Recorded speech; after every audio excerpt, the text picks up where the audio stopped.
Having first met at Santa Clara University in 1981, Jim Kouzes and Barry Posner have been working together for more than 30 years. They've been researching leadership, conducting leadership development workshops, and serving as leaders themselves in a variety of capacities. They are co-authors of the award-winning Leadership Challenge, now in its 5th edition, and since its initial publication in 1987, the Leadership Challenge has sold more than 2 million copies and is available in 21 languages. It has won numerous awards and was selected as one of the top 10 books on leadership in Covert and Satterson's The 100 Best Business Books of All Times. Jim and Barry have co-authored more than a dozen other award-winning leadership books and have created several workshop designs and materials based on those books. Among their honors and awards that Jim and Barry have received are American Society for Training and Development, ASTD's highest award for distinguished contribution in workplace learning and performance. Currently, when not preparing or presenting the Leadership Challenge Forum, Jim and Barry are frequent keynote speakers and each conducted leadership development programs for hundreds of organizations. They also spend time writing and creating new books and leadership development materials that support their mission of liberating the leader in everyone. I first met Jim and Barry back in 1994, very proud to call them colleagues and friends, and they truly are the champions of leadership development. So please welcome to the stage Jim Kouzes and Barry Posner.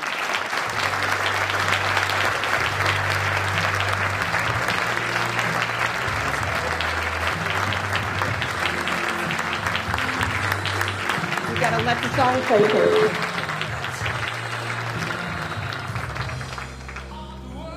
Good morning. How are you? Good? Have you not heard the Baptist church story? I'm going to have to do this again, okay? For all of you who haven't. I started my career in 1969. I came back from Turkey after serving 2 years in the Peace Corps, and for those of you who haven't heard this story, and I worked in southwest United States, and I would travel around, and we'd go to various venues and conduct training programs for people involved in healthcare, in education, and mental health. And it was the War on Poverty program. And so one time we ended up in East Texas. It was actually, East Texas, near the border of Arkansas. That's where East Texas is, right? And we asked where the venue for the local seminar would be, and they said it was going to be in the local church. So if you're in the local church in East Texas near the border of Arkansas, the denomination of the church is likely to be Baptist. So we asked in the Baptist church where we'd hold the training. Thought it was a community center, maybe a classroom, and they said, no, it's going to be in the sanctuary. So we went into the sanctuary to set up and asked where we would conduct the training from. And they said, well, the pulpit, of course. So I walked up to this pulpit of this Southern Baptist church in East Texas and started to train. And I was about 3 sentences in when something happened. What happened? Amen. They said, that's correct. Or they would say what? Hallelujah. Hallelujah, or praise the Lord. Exactly. So if at any time this morning you feel so moved, please go right ahead.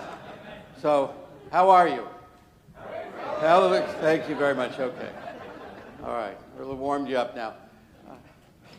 Barry and I, along with Lisa and Marissa and William and Jessica and Kelsey and the entire gang from Whiting, thank you all for coming. Thank you all very much, and appreciate again Sonoma's sponsorship of this session. It's wonderful to continue our work together. What I'd like to do is just briefly introduce the theme, and then I have another introduction to make before we get into the content of the morning. As we were talking about what we would do for this session, we were wondering what the theme would be. We're trying to have a theme every year, and we said we're going to have, we want to do something on culture, and culture of leadership. And clever folks that we are, cultivating a culture came to mind. So we came upon this theme, and we said we would like to invite Ed Schein to speak. because he is the preeminent scholar on culture, and Ed is here with us. Ed?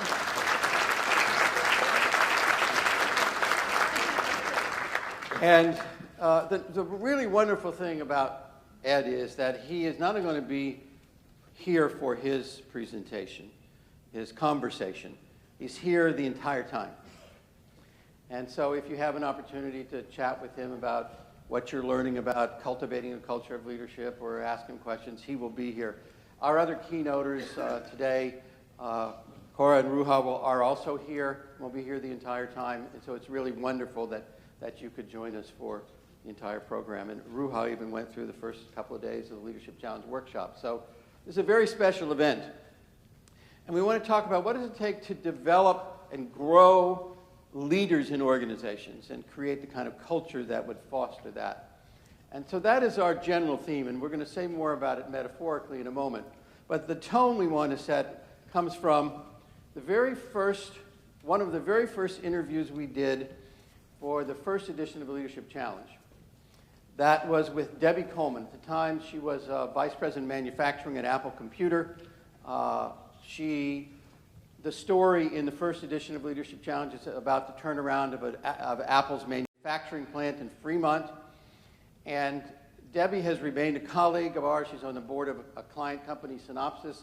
And this is one of the comments she made in that first edition. She said, "I think good people deserve good leadership, and the people that I lead deserve the best leadership in the world." And that's really what we want to try to focus on. How do we develop the best leadership in the world, and how do we create a culture, an environment, a climate in which people will become the best leaders in the world? And focus both on individuals and on the organization. We asked you, and part of our culture is a culture of collaboration. So we wanted to do something this time we had never done before. You may be wondering, for example, about those little iPads on your tables. They're not for you to take home. They're not prizes that you win for tweeting, but they will be used shortly.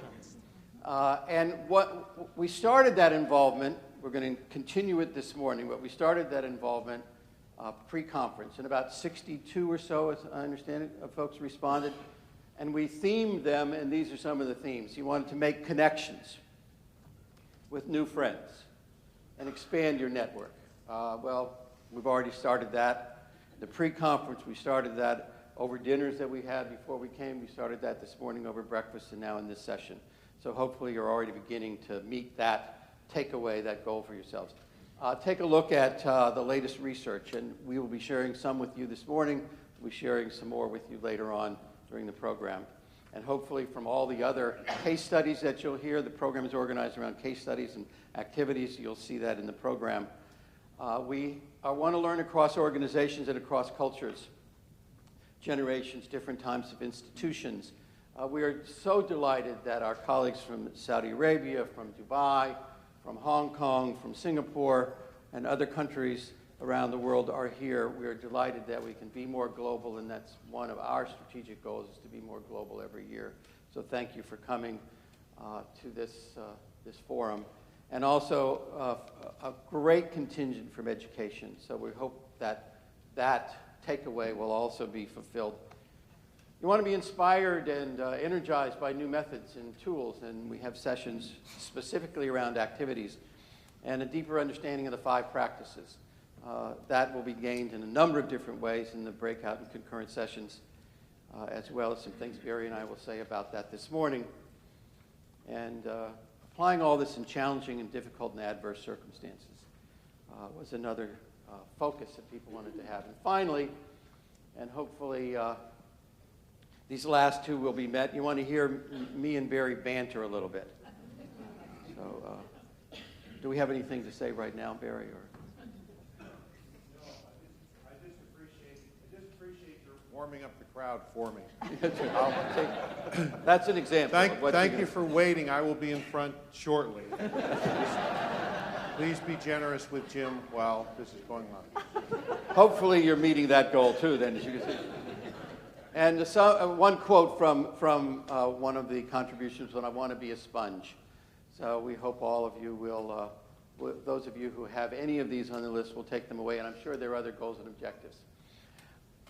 The individual that is with us this morning and on your program is listed as Lenny Lind.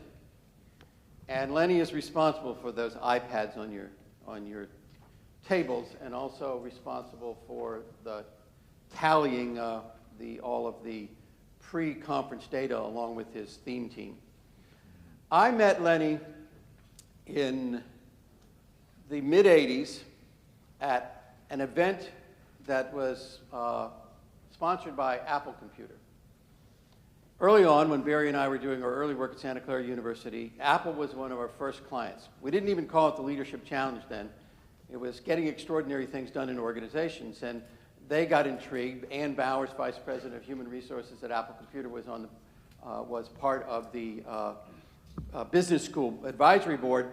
We got to know her, and she invited us to come and do some work with Apple Computer.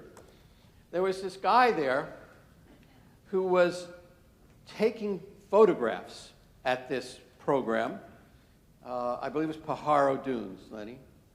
He was taking photographs, and then at the end of the 3 days we were together, at the very end, this amazing slideshow came on to the background, to the music of Pachelbel's Canon and Fugue in D. And it was an amazing slide show of the entire week. And it brought people to tears and a standing ovation at the end. And it was just a delightful experience. And that's how I met Lenny. A little bit of his backstory. Lenny and I grew up and graduated 1 year apart. He graduated from Langley in Virginia, and I graduated from Fairfax.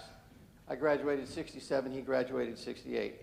So we figure that at some football game, we were on opposite sides of the field, but never knew each other until we met, and in fact, we only learned that more recently when talking with him. Lenny went to Arizona State University to become a commercial pilot, airline pilot. He was going to fly those big jets around, but in the course of that study, felt that it was a little too confining to be in a cabin for all those hours for his spirit. So he needed something else to do to earn a living after graduating, so he turned to another love of his, which was photography, which is what brought him to Apple Computer and San Francisco Bay Area. And I'm delighted to be able to introduce Lenny. He's going to tell you about why those are there, what we're going to do with them, and actually we're going to do a little demo with it. So I'm going to turn it over to Lenny. We'll say more about the technology, and then we'll be back.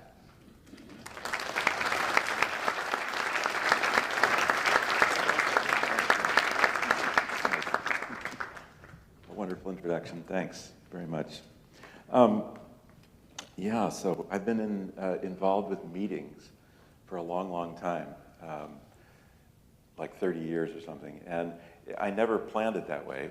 It was kind of an accident. As a photographer and then as a video producer, I was just always around large meetings, 500 people, 1,000 people, 200 people. And so now, 3,000 or 4,000 meetings later, I'm here for a few comments before we get into the real content of the meeting. So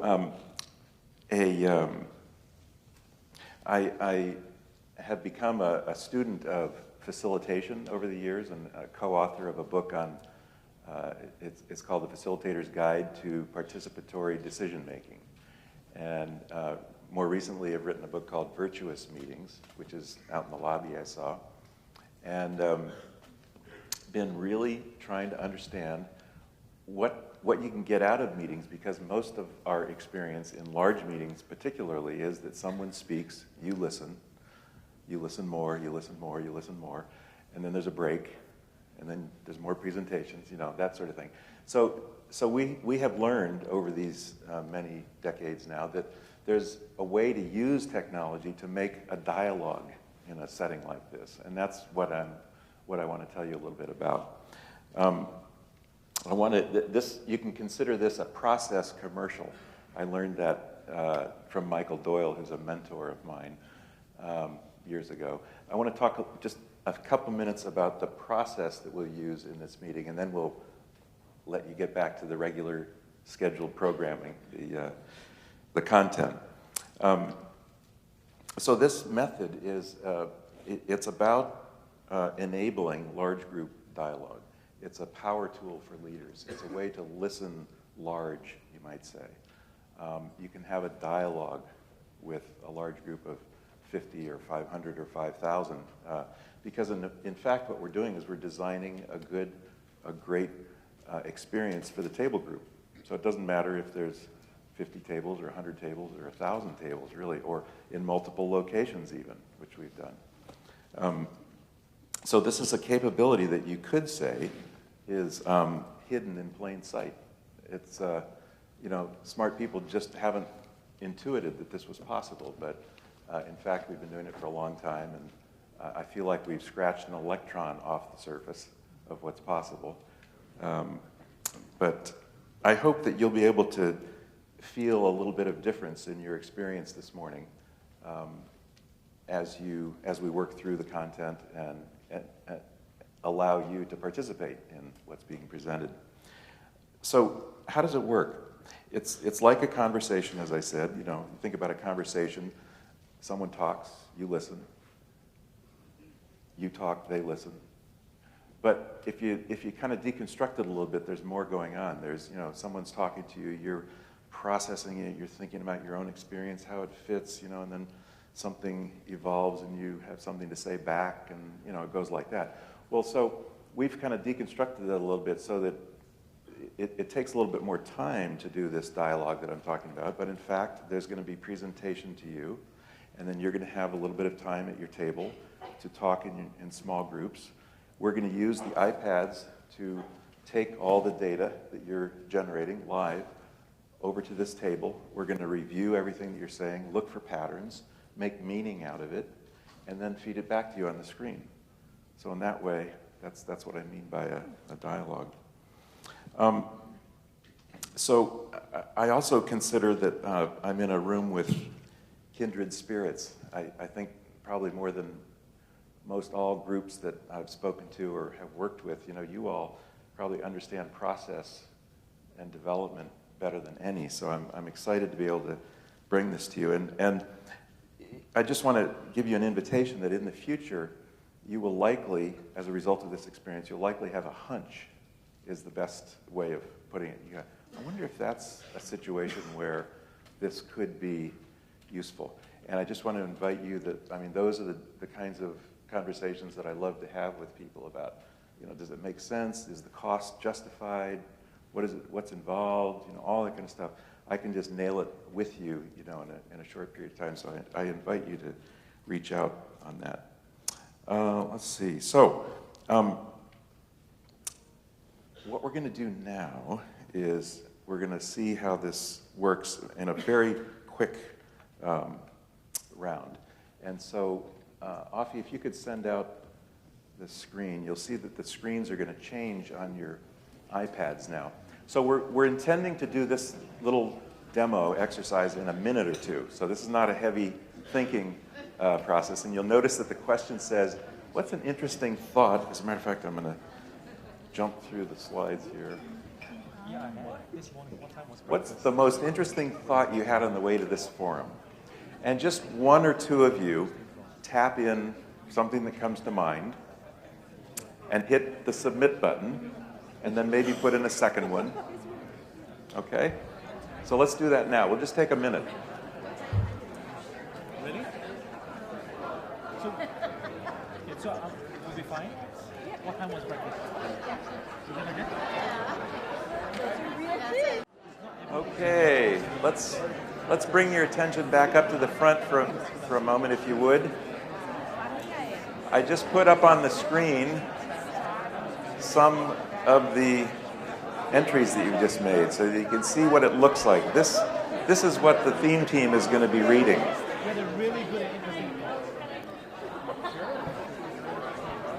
Will I find my Uber driver?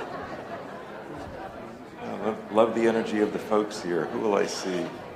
Everyone has a story. Amen. Could you scroll it a little, Rafi? Yeah. Keep going. Yeah. Let's see. Who will I meet? Meeting like-minded people. Reflexology.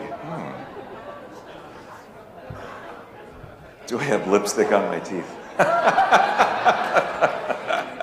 A lot of interesting thoughts. So, how many do we have now? Hit the refresh. So, anyway, we got a lot of comments very quickly. And yeah. Okay, now just to remind you, the purpose of this one was just to show you how it works. And then we'll be a little more serious in shortly. But right now what I want to do is introduce you to the theme team table over here.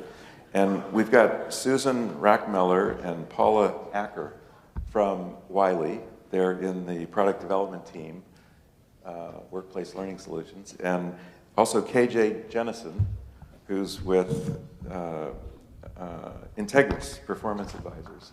He is a certified master in training. And so they're going to help us this morning to read what you're writing, and we're going to put our heads together over there, and we're going to try to make meaning out of many, possibly hundreds of comments that come in, and feed it back to you in the way that I described earlier. So I think with that, we'll return you to your regularly scheduled programming.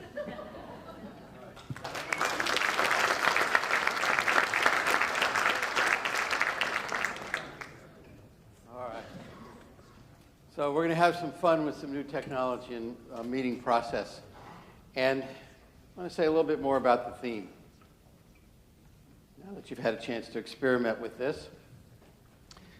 So something else that I learned about Lenny as we were planning for him to come here, that no longer lives in the Bay Area, that he lives in El Salvador.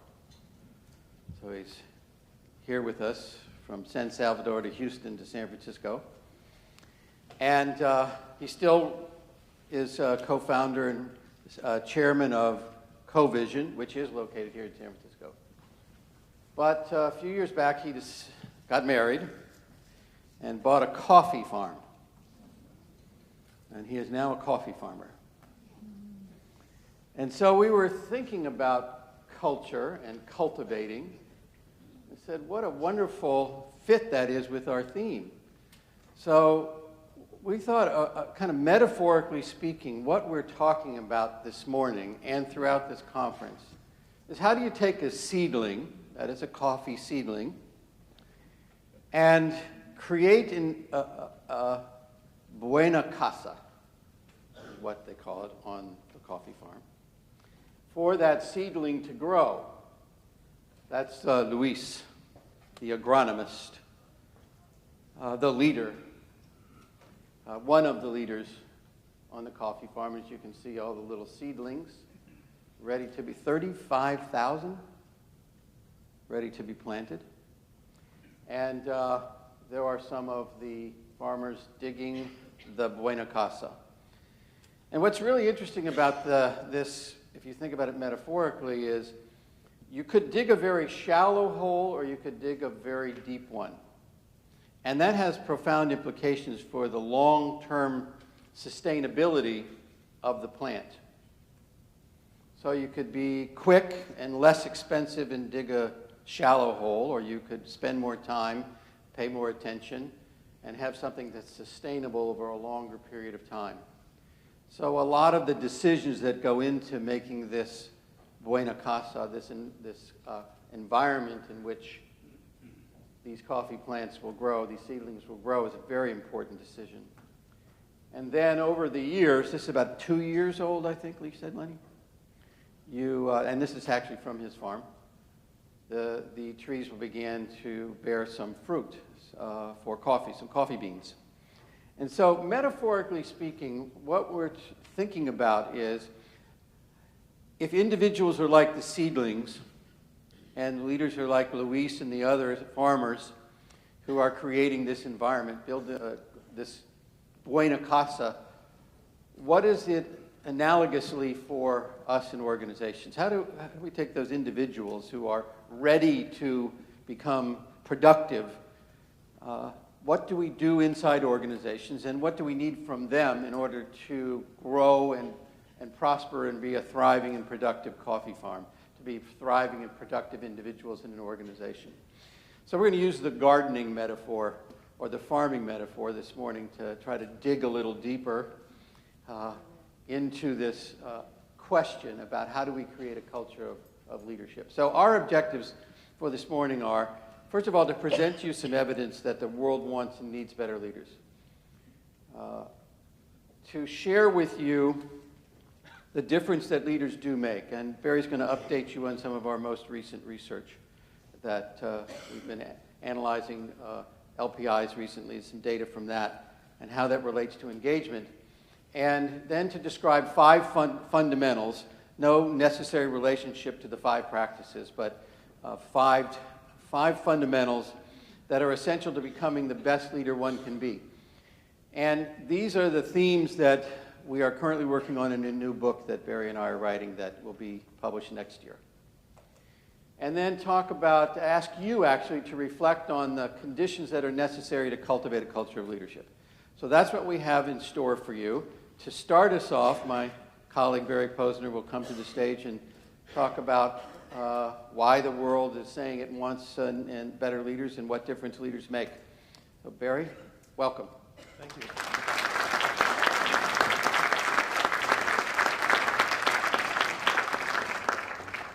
Thank you all for being so kind to Jim as you were waiting for me. Amen. So I want to take a few moments, as Jim mentioned, and ask you to think about the data kind of supporting this notion that the world wants better leaders. What percent of respondents, so this is a call and response, what percent of respondents do you think in surveys suggest that there's a leadership crisis in the world today? Amen, or numbers, you get to shout some.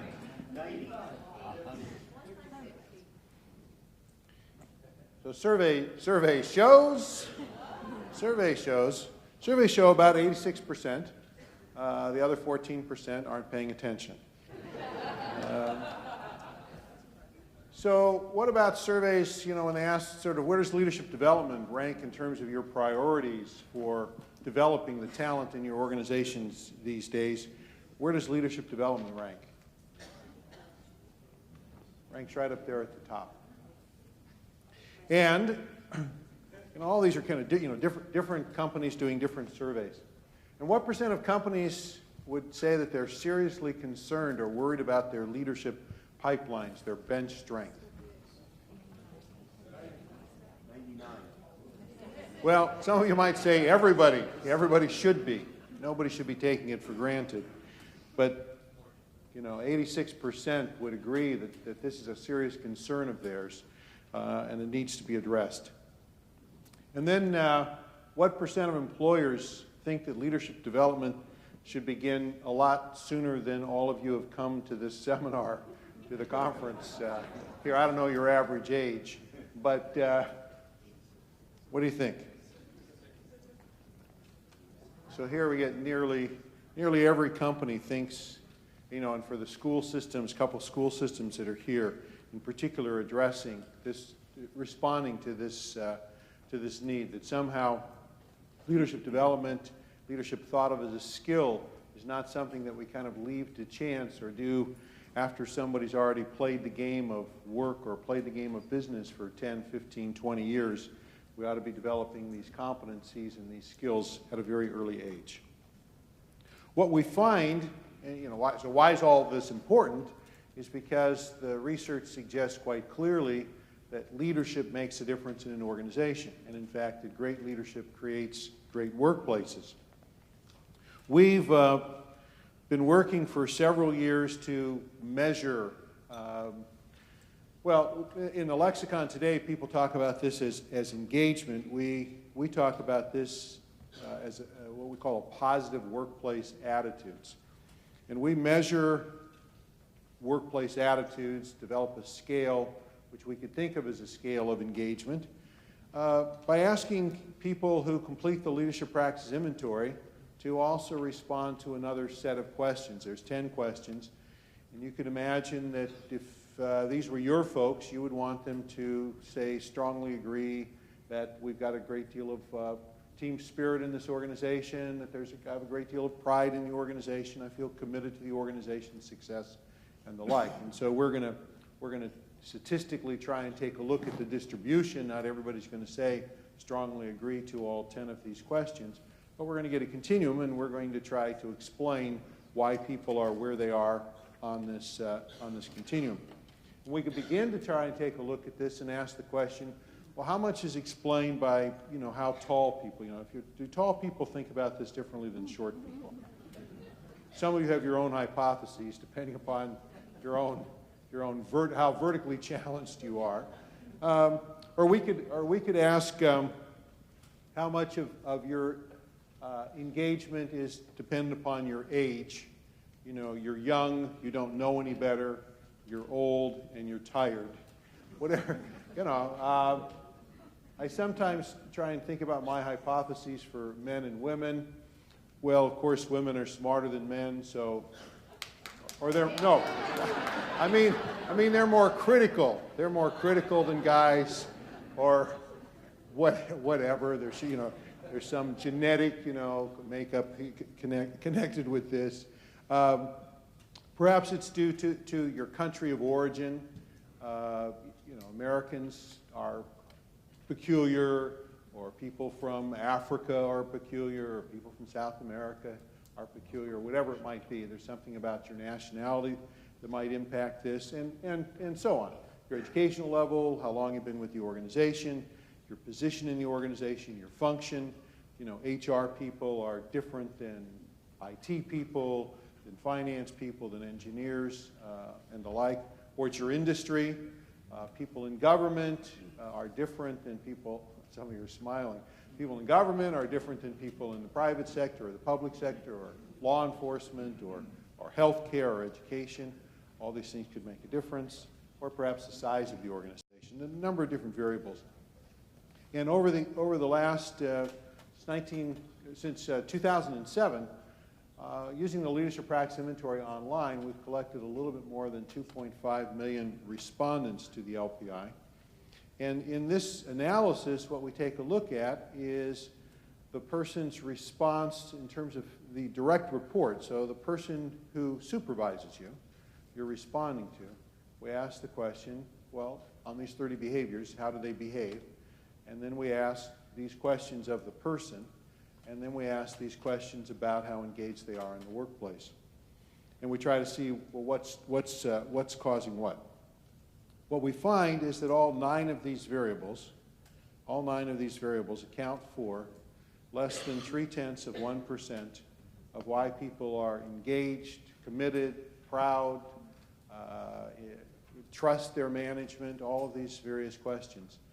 Very little, next to nothing. In fact, any one of those variables, any one of those 9 variables explains 0. But you put them all together, a statistical issue, you put them all together and 0 plus 0 plus 0 plus 0 eventually adds up to 0.3%. But in a for practical purposes, we can say that this is not about, sort of who your people are. And most of us are already dealt we were dealt the hands. We didn't hire our whole team. So who these people are, it's not about who those people are. It really is about how we behave.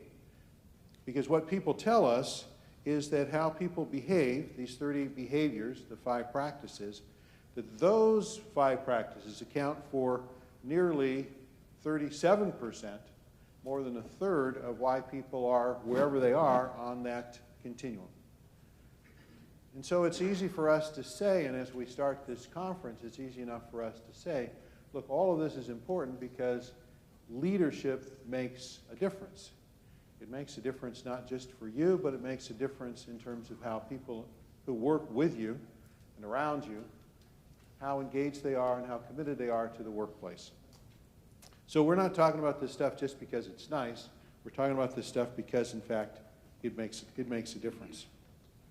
And what we find, in fact, that simply put, the more frequently, and this is kind of a normative stake in the ground that Jim and I put out there, that no matter how frequently you engage in the 5 practices, our point of view has always been that no matter how frequently you do this, if you did this more than you're doing it now, you would be better. And with that, there is then the opportunity for every one of us to answer the question, how do we become even better leaders than we are today? And of course, that's always going to require, we're talking yesterday to a group, it's always going to require somehow the question then ultimately is, well, what are you going to do differently? However good you are today, you can't get better by doing simply the things that you're already doing. You're going to have to do some things differently. Interestingly enough, I was reading a dissertation. Actually, I caught up with this dissertation just a couple years ago. And a young fellow, George Mader, was taking a look. He wanted to take a look at all-star baseball players. He was going to take a look at leadership, and his subjects were baseball players. But in the course of his research, and his research using the leadership practice inventory, he discovered and made this wonderful comment. He said, it matters not if the respondent is a lawyer, in the corporate office, in a boardroom, a mail clerk, an all-star center fielder, or the bat boy. What really makes a difference is how they behave. And that's the point. What makes a difference is how we behave. And so clearly the question before us is not, do leaders make a difference? That's a rhetorical question. Of course they make a difference. The question really is, well, what kind of difference do they make? And the question for us this morning as we start the conference, the forum, is, well, how do we help people learn and create a culture that brings out the best in leaders at all levels? How do we, as we would say, how do we liberate the leader that's within each of us? Now, interestingly, what do you think the question, Jim and I were, as we were pondering our new book, we were thinking about what's the question over the years that we've been asked most frequently. What do you think that question is? Why is Barry so funny? Thank you. That's it. Hallowed. Thank you for so what do you think? What do you think that question is? Yeah. The question, question is some variation is of the question: are leaders born or made? Or the question is, can everybody learn to lead? I know some people who are hopeless. What do I do with a lead question? I know some people who are not me. I have some friends. It's not my problem, but I have some friends who have a problem with this. Can you help with this? Is leadership born or made? Well, we have from, again, the very beginning argued that leadership is fundamentally a skill. It's a skill and ability. It's innate. It's a skill and ability like any other attribute, like singing or throwing a baseball or playing the piano. It's something that everybody is capable of. Some people have more natural ability at birth than others for a lot of different kinds of reasons. But no matter what your level of talent is, we believe that everybody can improve. And everybody can improve if they want to, which is really an important issue. An issue for us is how do we get people to care enough that they want to do something different than they're doing now. But that's not enough, because we're here because we also know you have to want to do it, but then you have to get good coaching, and you have to be able to practice, and you need to be able to practice in a way that's most effective and most efficient. We take that to say this, that all leaders are born, and so are you. And that's, I get to sometimes play the academic role in our partnership, and that's the empirical truth. All leaders are born. All leaders are born, and all leaders are made. And we're here because of that. We're here because we believe that all leaders are born. We believe that every kid can learn. and every young man and woman can exercise leadership. Can exercise leadership and can make a difference. And that's true for everyone. We believe, therefore, that learning becomes a master's skill when it comes to leadership development. Trying to figure out how it is that we help people to learn to use the talents that they have and to cultivate and to develop new talents. Some early research that my colleague in Canada, Lillis Brown, and I did, we took a look at the relationship between people's engagement in the 5 practices and their various styles of learning, how they went about learning in a variety of different ways, and how frequently they reported themselves using one or more of those different avenues for learning. To make a very simple statement, what we found was that those who were more actively engaged in learning, whatever their learning modality might be, their preference for learning might be, no matter what the preference was, the more frequently we found them engaging as a learner, the more we found them engaging in the 5 practices. Or put it to you differently, is to note that generally the people who come to our leadership programs are the people who want to learn, to become better leaders. And perhaps it's because they want to learn that they in fact become better leaders. And I would tell you that the best leaders that I've ever met are the ones who are most humble to the extent that they talk about themselves as leaders. They are most humble in terms of the accomplishments of others rather than their own, and how much more they need to learn and how much they can learn from others. I hope that you're here at the forum in that same sort of spirit, so that no matter how talented you are and how many years you've been involved in leadership development, you come to join with others because you feel that there's still more to learn. And you can learn from others and learn from their experiences and what it is that they're doing. Just last week, in a Harvard Business Review blog, a couple scholars talking about a little article called Improving Your Ability to Learn made this comment. They said, reaping the benefits of learning agility takes effort and commitment. So learning isn't necessarily automatic. But that said, the first step is very simple. You have to recognize its attributes and why it's important, and take it as an asset that you need to cultivate. You'll see us using that word cultivate so often in our comments today. So with that kind of as a little bit of an introduction, I'm going to take you to the first of 2 more responsive and more substantive questions that we're going to ask you to think about and to talk about and to share with one another at your tables, and eventually, type those on the keypads in front of you. So here's the first of 2 questions that I'm going to give you. The first question, quite simply, is what needs to be present from your viewpoint? What needs to be present within an individual in order for him or her, in order for that individual, to learn to become the best leader they can be? So you can start with yourself if you want, or you can think about the people that you work with. But buzz about that a little bit, and then start putting your answers down on the iPads, and our theme team is going to be collecting all those things, and we'll collect the wisdom here in the room and see where we are with that.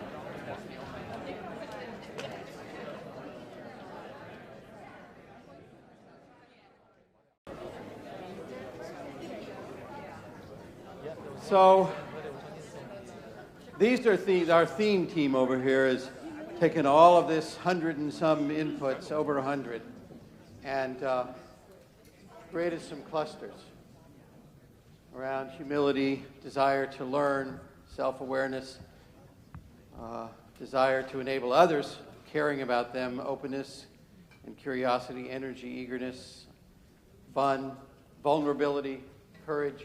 Those are some of the things that, the themes that you came up with. And we're going to be able to collect all of these comments, and we'll get a report out from Lenny, so we'll be able to see everything that people wrote. But these are the kinds of themes that people talked about. And what Barry and I want to do in the next about 35 minutes, before we ask you to answer another question, which is, we're going to develop people to become the best leaders they can be. And people come with this kind of attitudes. like humility and a desire to learn and awareness of who they are and how they're behaving and a desire to help others learn and are open and curious and have the energy and eagerness to learn and a sense of vulnerability, willingness to take some risks and have the courage to learn new things and fail, then what does the culture need to be like in order for those people to thrive and grow? And of course, Ed tomorrow will comment on how cultures, from his perspective, are currently doing in supporting this. And we'll have a nice dialogue about it, but we want to hear from you then on that question as well. So what does it take? And I think you'll see from your themes and discussion that we're on the same page in terms of our thinking about what's it take for an individual. So we're going to talk first about the individual and next about the culture. So could I have my slide deck back? So what's it take to become the best? So in thinking about this, I'm going to walk around. Can you still hear me all right? Out here? Great. So if you're going to become the best leader you can be, thinking about the person now, not about the culture, but the person, what does an individual need in order to become the best? And asking ourselves that question, we came up with 5 ideas. And these form kind of the structure for the sections for our new book. First of all, you have to believe that you can. You have to believe in yourself.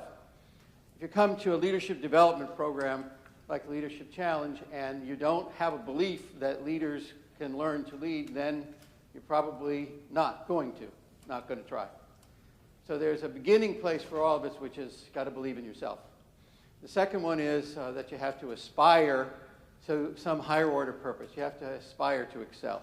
You have to have some aspirations to be better than you are. Then you have to challenge yourself to do some things differently and seek out, engage support.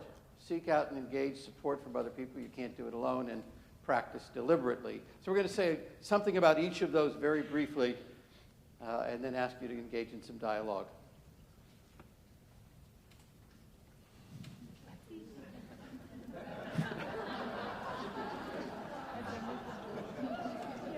Don't you love this slide? You know, Barry and I and Jackie and Tay, my wife and Jackie, Barry's wife, were wandering around New Orleans last year and came upon the same art store with this same picture, and both couples bought it because we were just said, this speaks volumes. You know, there are, I'm sure, multiple interpretations of this slide that you might have, but, you know, what do you see in this? And when you look in the mirror, what do you see? Might you see that little timid kitten who's, you know, kind of meek and mild, or might you see a lion or a tiger? Who do you see? And what is your own belief about yourself? And our key message about becoming a leader is simply this. You're already leading, just not frequently enough. You're already leading, just not frequently enough.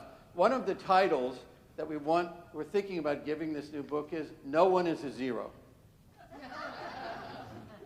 Now, that's not empirically true, as Barry explained to you how we do math with statistics. You can start with 0 and get to a 1, but metaphorically speaking, 0, the lowest end of the scale, there are how many? 500 and what's the exact number, Barry? So we empirically, we say no one's a zero. Think about the leadership practice inventory. 30 questions, scale from 1 to 10. 0 would be, in our scale, would be is that you got a 1 on all 30 questions. A score of 30, and the high end would be 300. Add all those up. So 2.5 million people, how many people do you think have scored 30? 589. Out of 2.5 million. So 99.99998% of the population that's taken the leadership practice inventory scores better than 0. So that's the math. That's a nice high. Yep. So But they're consistent. effectively, that's nobody. But it is those 500 people.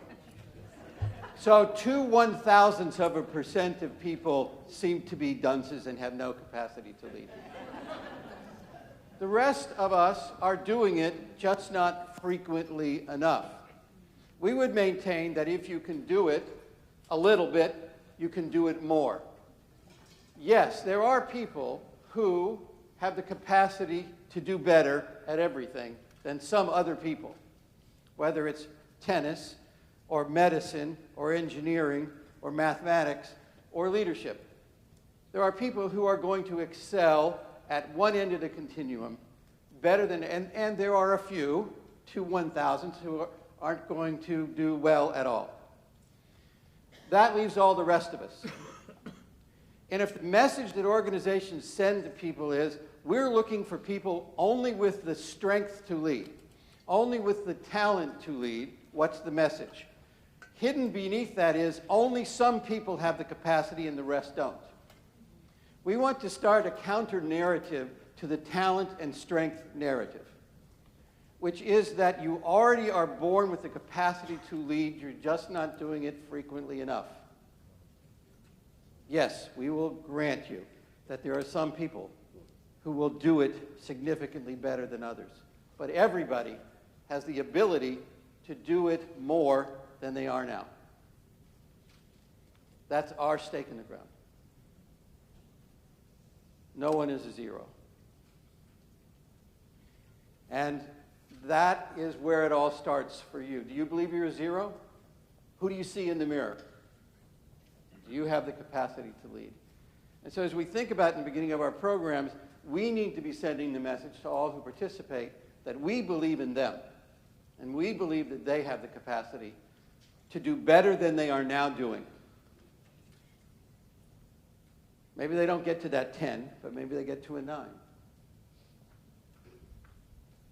They can do better than they are currently doing. Dan Wong, who is a student of Barry's in the Executive MBA program, when talking about his own personal realization about his leadership, and this is a young, I say young, I'm 70 years old, so anybody who's 35 is young to me, but he was sharing how even after being successful in his career, now at AMD, he realized something very recently, that leaders believe in their abilities to make a difference. So the very first step in becoming a leader is to acknowledge that I can improve my skills and abilities. That's the very first step. So Dan, like Barry and I, believes that you already have the capability. You have to just do it more than you do. Carol Dweck, Stanford University, colleague of Ed's in academia, a psychologist, said people who believe that talent can be developed are the ones who really push, stretch, and confront their own mistakes. So that whole thing about taking risks and having courage shows up in this theme about believing in yourself. So you have to have that belief.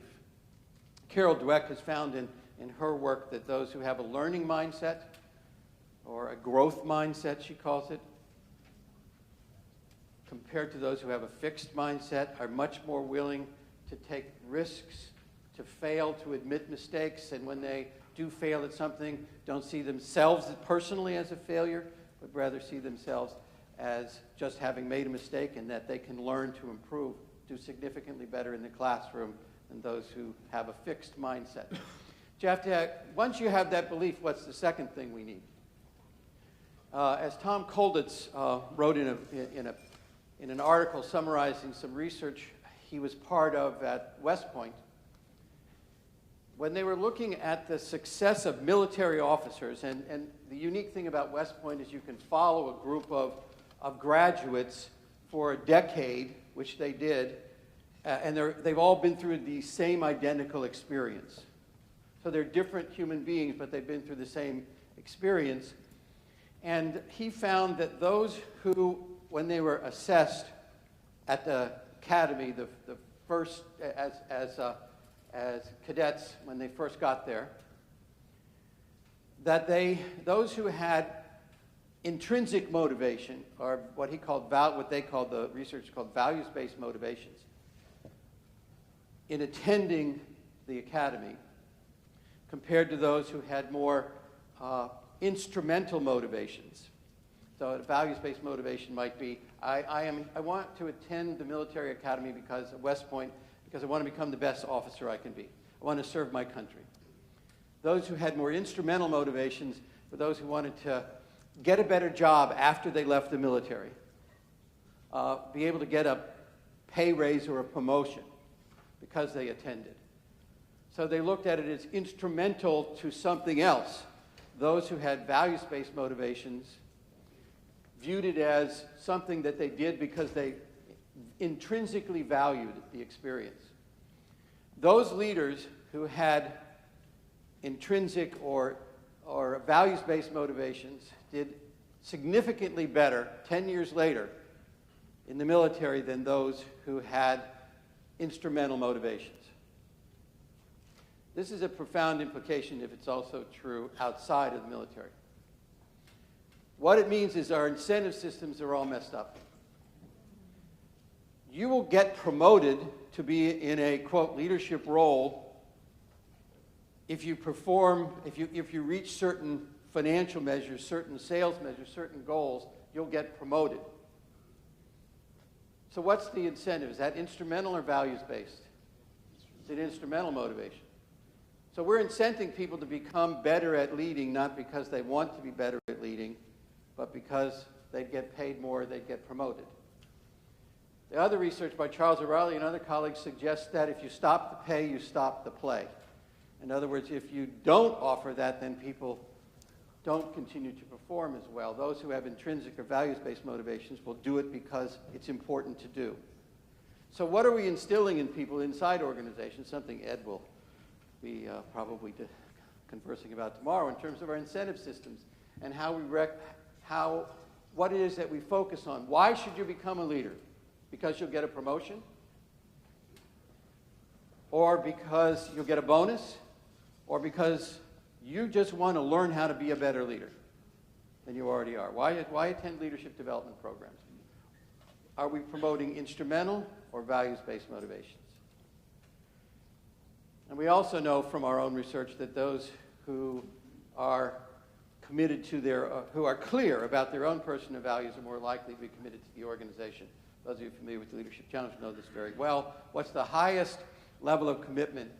You have 4 possibilities based on knowing just 2 things: the level of clarity about organizational values and clarity about personal values.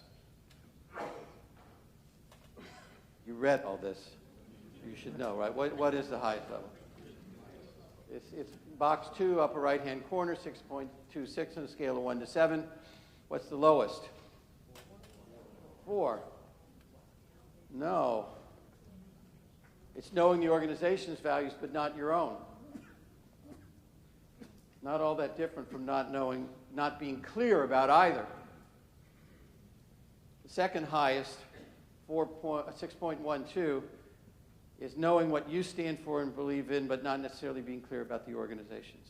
Now, we could talk for a long time about this. But the message is you have to aspire to be better than you are because you want to be better than you are. And knowing that about yourself will make you more committed to the organization. Being clear about what you value and believe in. And, of course, it's also about future aspirations. Jim, I love this slide, don't you? Because it looks like me, I think. That's my name. I'm a New Yorker. Where do you see yourself in 10 minutes? So it's not just about today. It's about down the road. Aspirations for yourself long term and being better than you can be. And Nancy Sullivan, just one of our cases in the Leadership Challenge from Trustmark, talks about asking the people talking about someone who enables others to be leaders, who creates a culture. She talks to all the people who work with her about thinking about your own career 10 years down the road. Where do you want to be? What's your vision for yourself? And the third thing we need to do is we need to challenge yourself. We need to challenge ourselves to be better leaders. Again, I'm reviewing material you already know, but you know from collecting personal best leadership cases, and these are just some individuals who are mentioned in various editions of the Leadership Challenge, that we ask Arlene Blum, or we ask Ward Clapham, or Jacqueline Martens, or Alan Keith, or any of these individuals to talk about their personal best leadership experiences. And the situations they write about are these on the right-hand side. Doing something for the first time, turning around a very difficult situation, whether it's a high crime rate and low morale, or restoring profitability, or whether it's becoming a world-class plant, or being told you're too young and inexperienced. What are all of those about? Challenge, difficulty, adversity. These are things that that we teach in the Leadership Challenge. So what's the implication for learning? What is the implication of this? Not just for leading, but for learning. If you're going to be a better leader than you currently are, what do you have to do? You have to push yourself. You have to ask for challenging situations, not avoid them. You have to ask to do something you've never done before. You have to ask for that assignment in a different culture or a country. It's difficult, but you want to challenge yourself because you have a belief in yourself and you have aspirations to improve. So in order to do that, you need to challenge yourself. You need to seek out those opportunities to be better. And I love this from Kaylee Adair. One of my favorite, more recent conversations. High school student, junior at the time, now graduated from high school in Colorado, and she made this comment after we had a conversation with her students in Colorado. She said, one of my absolute favorite thing about human beings is that we're never satisfied with our current condition. We're never satisfied with where we are.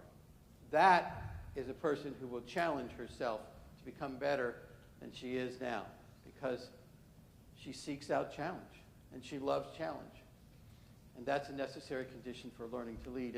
And Angela Duckworth at the University of Pennsylvania has done research on grit, where she says that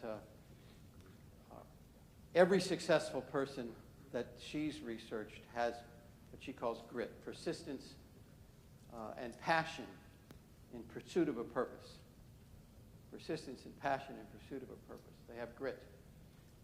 And again, one other case study of a young person for our teachers in the room. Melissa Poe Hood was a 9th grader when we first heard about her story. And she went on to win an award 25 years roughly later, 23 years later, for her leadership role in Kids Face, Kids for a Clean Environment. And she made this comment: you never know where one step will take you and the next one will lead. The difference in being a leader is that you take that step. So leaders step out, they take initiative. And the fourth of these principles, foundations for becoming a better leader, is to engage support. This is Don Bennett. For those of you who know Don Bennett's story from the Leadership Challenge, it's about climbing Mount Rainier, 14,410 feet. And we asked him, what's the most important lesson he learned? He says, you can't do it alone. Well, he applied that principle to something else. This is Don Bennett in the polo shirt, standing there in the khaki pants. Underneath one of the right leg is a leg a prosthetic, because his leg was amputated in a boating accident when he was in his late 40s. And at 52, he became the first amputee to climb Mount Rainier, 14,410 feet on one leg and 2 crutches. So he got down off the mountain and he asked himself, what am I going to do with the rest of my life? I've just done something no one else has ever done because of all these other people. What am I going to do to help other people show that they are more capable than they may think they are? And so he decided one day, while his kids were playing basketball on out on the driveway of their home, and a basketball rolled up to his foot, and he just instinctively kicked it with his one good leg. The light bulb went off, and he said, I think I'm going to get people together, and we're going to kick the ball around. So he called up friends, and they went and played soccer in Seattle. And that started the Amputee Soccer League. He's 2 countries away from getting enough signatures to become a Paralympic sport. He spent the last 30 years engaged in that, in supporting and developing young people, amputees. The rule of amputee soccer, by the way, is you can only play if you have one leg unless you're the goalie, and you can only have one arm. And that's how he's dedicated his time. And so you have to actively engage that kind of support if you want to develop yourself as a leader. And Daniel, that should say Goleman, not Goldman. That's a misspelling. My error. Having just one supportive, stable relationship is important to strengthening adversity. So when you're facing adversity, which learning can be when you're challenging yourself, we need at least one stable relationship. Anders Ericsson and colleagues also wrote about the same thing in saying that the development of expertise requires coaches and constructive feedback. And also John Gardner made this comment.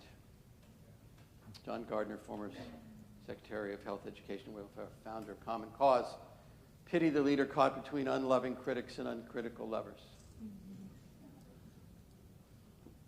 So we need that loving critic who's going to give us that honest feedback because they care about us if we're going to become the best we can be.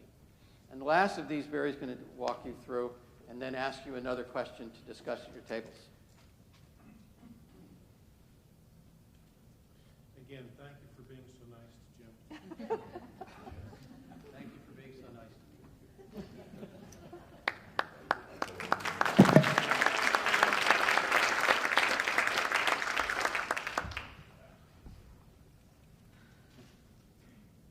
So we've been talking about how you bring the best out in individuals. Jim's taking you through the first 4. I want to just take the last practice and then ask you one more question and take the responses to that question, perhaps as a way for us to think about how we spend the next couple days together. Well, all of this is important, but it's also important to notice that you don't get better without practicing. And that's true no matter how much talent you have. If you don't practice, you're not going to get better. And it's not just practice. And for any of you that play golf, you know this. It's not just going out and hitting balls. That's just, reinforcing bad habits. It's about practicing deliberately. And people who study, how you develop expertise, so it's not just kind of being there, being on the court, being on the course. It's about what you do to learn, and practicing deliberately is about learning.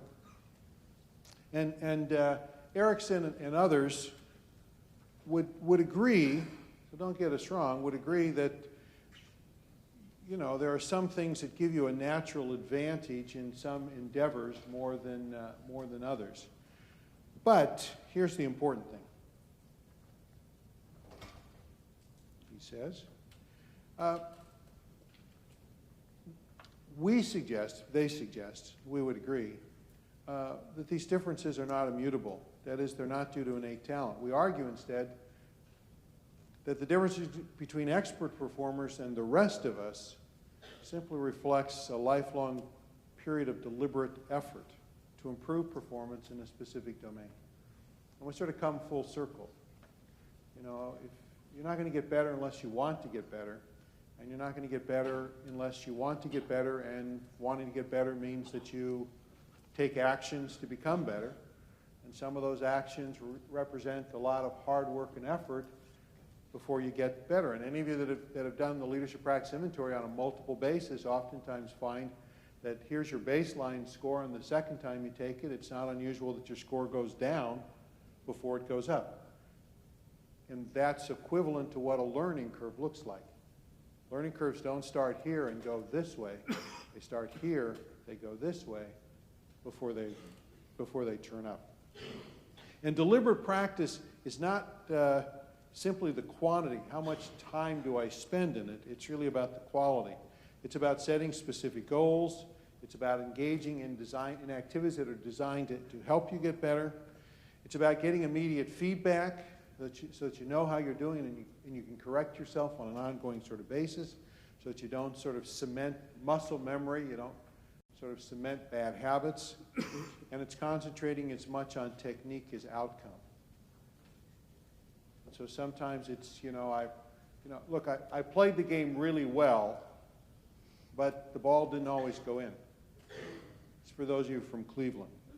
No, I'm only... no, I mean, look, you take every shot, but you know that every shot doesn't go in. And it's not a criticism of your skill, it's just a reality of the games that we play. And the same thing would be true for us as leaders. In baseball, if you bat 300, you're an all-star player. But you think about that and you understand that that really means that the most likely thing that's going to happen to you when you get up to bat is you're going to get out. And yet, to be a professional baseball player is to understand that every time you get up to bat, you believe that you're going to get a hit, in spite of the fact that you know that that's impossible. Well, leaders have that same sort of attitude. Not an expectation that you're going to get everything right. No one, when they are at their personal best, got everything right. But they persisted and made it possible for things to happen. And so Marshall Goldsmith also writes in his own research that I can tell you that you will not get better if you don't follow up.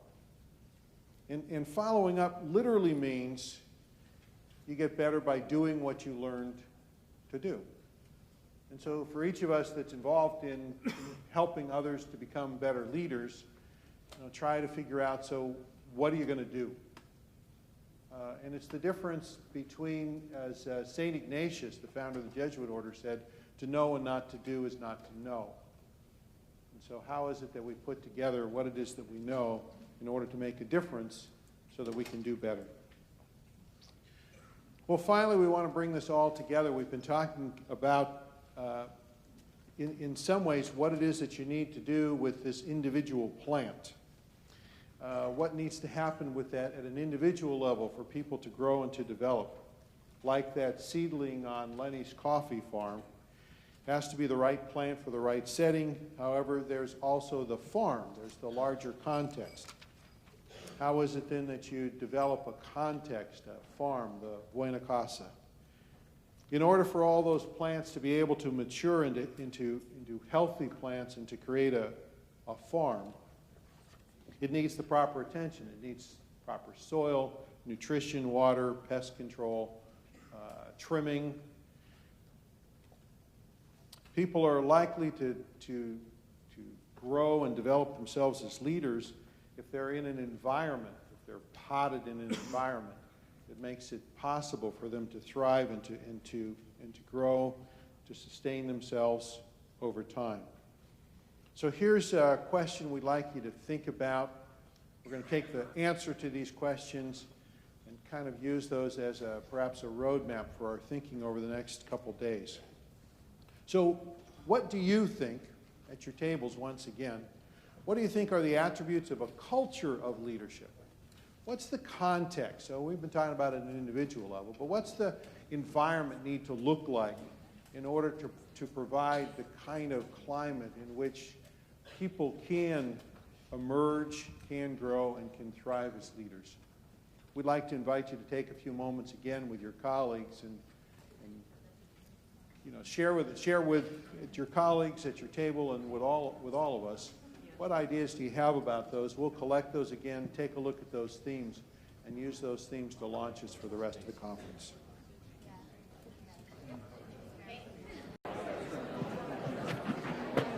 Thank you very much.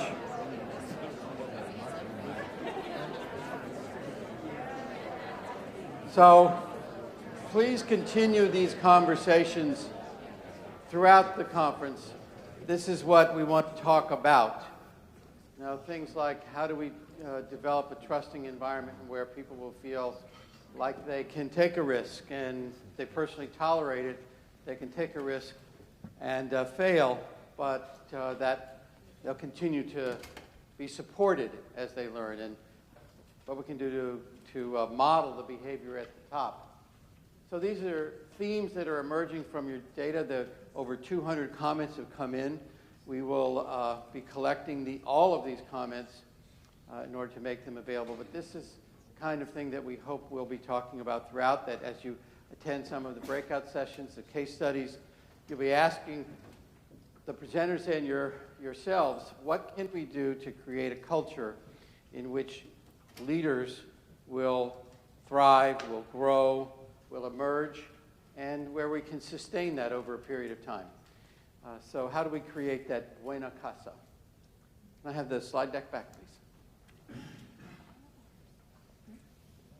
So having engaged in these conversations and having heard from us about what we think individuals need, we just want to draw this to a close, turn it back to at least for a couple of housekeeping comments, and then we're going to have about a 30-minute break. Barry and I will be able to sign some books, and we'll also have an opportunity to network. So in conclusion, from an individual perspective, here's what we are proposing. That you need to believe in yourself. You need to believe that you can learn. You believe that you can become a better leader. You have to aspire to higher goals, to excel. You need to challenge yourself. You need to engage support. And individually, we all need to practice deliberately. Those are 5 fundamentals for learning to become the best leader you can be. And perhaps best to conclude from, again, Melissa Poe Hood, who, using the allegory of Alice in Wonderland, excuse me, not Alice in Wonderland. Yeah, where am I? I'm in Wonderland right now. The Wizard of Oz. Dorothy there. Discovered through her journeys that she, as did the lion, the scarecrow, and the Tin Man, that they already had everything they needed. We believe all leaders already have everything they need. And what we are doing is to enable them to see that for themselves and to bring that out of them. And eventually, we have those red slippers to click them so we can go home again because we have that belief in ourselves. So thank you all for this morning. I'm going to turn it back to Alice in Wonderland, to Lisa, and she'll have a few remarks. So Lisa, please.